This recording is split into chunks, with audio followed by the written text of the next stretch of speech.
ચિંતન ભોગાયતા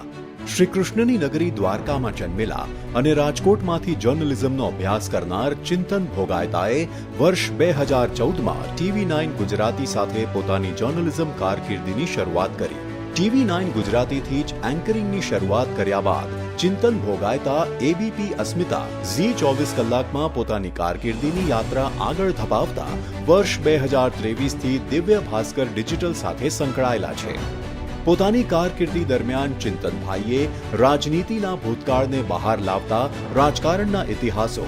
નાગરિકોના પ્રશ્નોને વાચા આપવા 4 રસ્તે ચિંતન, ચિંતા ના કરશો ચિંતન છે જેવા એક્સક્લુઝિવ શોની સાથે સત્યના પ્રયોગો, કોણ બનશે મુખ્યમંત્રી જેવા અનેક શોનો ચહેરો રહ્યા બાદ હાલમાં દિવ્ય ભાસ્કર ડિજિટલ ઉપર રાજકારણથી સમાજ સુધીની ગોસિપ હળવા અંદાજમાં રજૂ કરતો અત્યંત લોકપ્રિય શો પારકી પંચાત આપણી સમક્ષ રોજે જ પ્રસ્તુત કરી રહ્યા છે. એક બિઝનેસ ફેમિલીમાંથી અલગ ચીલો ચાતરી, વાંચન, સ્પોર્ટ્સ, રાજકારણ જેવા પોતાના રસના વિષયો ઉપર પોતાની જર્નલિઝમની કારકિર્દી ઘડનાર ચિંતન ભોગાયતાને ડિજિટલ જર્નલિઝમ માટે નારદ સન્માનથી સન્માનિત કરતા અત્યંત હર્ષની લાગણી અનુભવાય છે. મારું નામ ચિંતન છે. છેલ્લા 10 વર્ષથી હું ઇલેક્ટ્રોનિક મીડિયામાં કામ કરું છું અને હવે ડિજિટલ મીડિયામાં હું સેવા અને ફરજ મારી નિભાવી રહ્યો છું. આ ફિલ્ડમાં આવ્યા પછી આ જે ફિલ્ડ છે એની ગંભીરતા મને સમજાય છે કે કેટલી મોટી જવાબદારી એક પત્રકારની હોય છે. પત્રકાર હોવું એનો મતલબ એ છે કે તમે સમાજના છેવાડાના માણસ સુધી પહોંચી એની વાત, એની રજૂઆત જવાબદાર અધિકારી કે તંત્ર સુધી પહોંચાડો અને એમના કાન ઢંઢોળી અને એમને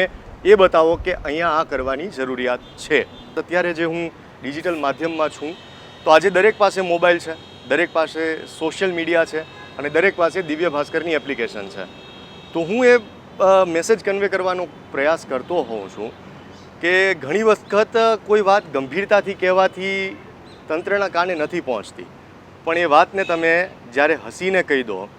અથવા જ્યારે કોઈ બીજી રીતે તમે રજૂ કરો તો એમના સુધી પહોંચે છે, એ વસ્તુ વાયરલ થાય છે. અને આજે જે ખોટા મેસેજીસ વાયરલ થઈ રહ્યા છે, અફવાઓ વાયરલ થઈ રહી છે, એના કરતાં કોઈ સમાજ સેવાનું કામ વાયરલ થાય, કોઈ જરૂરી વસ્તુ વાયરલ થાય અને એમના સુધી પહોંચે તો કોઈનો ઉદ્ધાર થાય, એ જ મારો આશય છે